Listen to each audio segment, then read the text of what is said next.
किसी ने बड़ी कमाल की बात कही कि एक दिन बरसात गिरी और कानों में इतनी सी कहकर गई कि किसी का भी गर्मी ज़्यादा दिन तक नहीं रहेगी, क्यों न वो सूरज ही हो।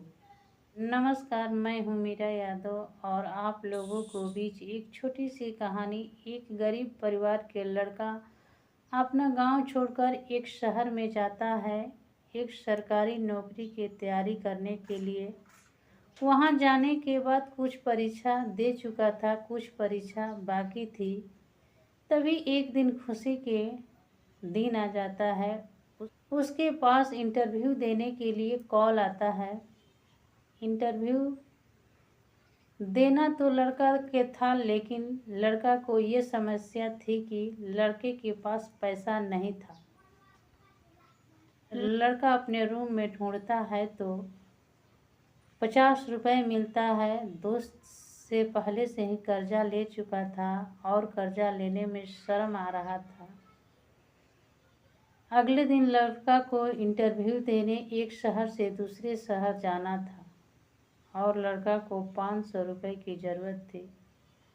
अगले दिन लड़का कुछ कपड़ों में से एक अच्छा कपड़ा और जूता निकालकर पहन लेता है और सारे कागजात लेकर बस स्टैंड के तरफ जाने लगता है। सोचने लगता है कि अगर वहाँ पर कोई दोस्त मिल जाएगा तो उसी के सहारा मैं इंटरव्यू दे दूँगा और संजोग से मेरा काम हो जाएगा, तो समय दिन अच्छा हो जाएगा। भगवान को धन्यवाद देते हुए कहता है कि आखिर मेरे साथ क्या हो रहा है। बस स्टैंड के पास जाता है तो वहाँ पर उनका कोई दोस्त नहीं दिखाई देता है। बस में चढ़ने से पहले पैसा की आवश्यकता ज़रूर होती है। बिना पैसा के कोई बस वाला ऐसा नहीं है जो बैठाकर बस में ले जाए। लड़का वहाँ से निराश, उदास और परेशान होकर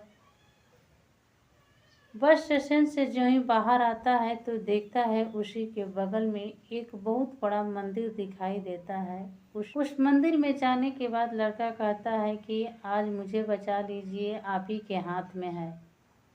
उसके बाद से लड़का सीढ़ी पर आकर अपना जूता को जो ही डोरी बांध रहा था, तभी एक फकीर दिखाई देता है और उसके पास एक कटोरा में बहुत पैसा दिखाई देता है। तभी लड़का जूता बांधते हुए छोड़कर फिर से मंदिर में जाता है और कहता है, वाह, क्या जो मांग रहा है उसे नहीं मिल रहा है और बिन मांगे उसको कटोरा भर दे रहे हैं। इतना कहने के बाद जो ही फिर से लड़का बाहर आता है तो फकीर समझ जाता है। कहने लगता है कि आखिर अपनी बात बताओ, तुम्हारी क्या समस्या है। समस्या को मैं तुझे मदद कर सकता हूँ। लड़का कहता है कि क्या आप मदद करेंगे? आप एक व्यक्ति मांग कर खाने वाले, वो कैसे मदद कर सकते हैं? तभी फकीर कहता है कि मैं किसी से मांगता नहीं हूँ, बल्कि इस मंदिर में जो कोई आता है वो अपने पुण्य के लिए पैसा देकर जाता है। क्या मैं मदद कर सकता हूँ तुझे? लड़का कहता है कि मुझे इंटरव्यू देने के लिए एक शहर से दूसरे शहर जाना है, 500 रुपए की ज़रूरत है। फकीर कहता है कि ये जो कटोरे में पैसा है, मुझे इस पैसा में से एक वक्त की रोटी और शाम को कुछ दवाई लेना है। बाकी जो पैसा बचता है वो पैसा मैं शाम को इस मंदिर के दान बक्स में डाल देता हूँ। इतना कहने के बाद लड़का उस पैसे से 500 रुपए ले लेता है और फकीर से कहता है कि इंटरव्यू देने के बाद शाम को मैं आपसे ज़रूर मिलूँगा। फकीर कहता है कि ठीक है, मैं यहीं मंदिर के पास रहूँगा, जाओ इंटरव्यू देने के बाद मेरे पास आना। लड़का इंटरव्यू देने के लिए चला जाता है। संयोग से उसकी काम हो जाती है। खुशी खुशी इंटरव्यू देने के बाद लड़का जो ही मंदिर के पास आता है तो देखता है बहुत भीड़ लगी है। लोगों से पूछता है कि यहाँ पर किस चीज़ की भीड़ है। लोग कहते हैं कि यहाँ पर एक फकीर की मौत हो गई है, लोगों को इधर उधर करते हुए लड़का उस व्यक्ति के पास जाता है जहाँ पर फकीर की लाश पड़ी है। वो कोई दूसरा फकीर नहीं, जो उस लड़का को मदद किया था वही फकीर था।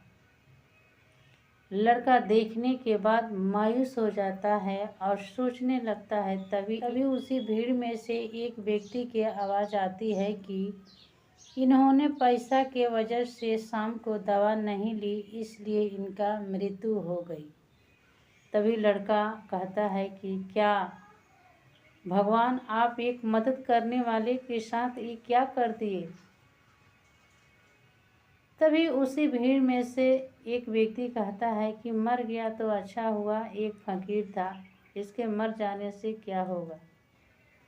दोस्तों, ये छोटी सी कहानी हमें दो सीख देती है। हमेशा दूसरों पर विश्वास करो और उसका मदद करो। मदद करने से ही हम आगे बढ़ेंगे। और दूसरी बात ये कि भरोसा रखो। जब आपको लगता है कि लाइफ में कुछ नहीं हो सकता, तब कहीं ना कहीं आपको मदद ज़रूर मिलेगी।